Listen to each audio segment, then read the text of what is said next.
All right, so we're up here on the roof for Raul, and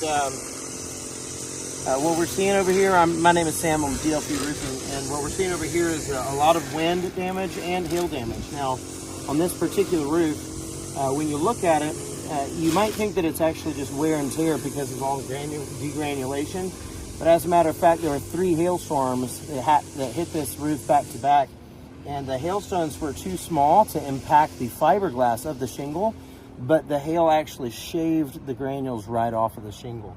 And in addition to that, we have some significant wind damage here where the shingle is just coming up right here completely.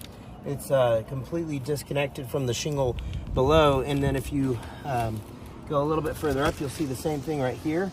And then if you look underneath, you'll see that there was mat transfer from here to here. And the same thing right here. You have the mat transfer right here to here. You see that right here?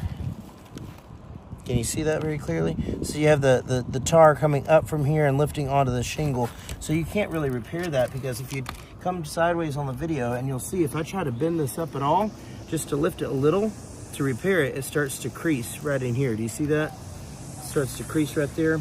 And then also as you try to lift it up, these things will just break laterally right here.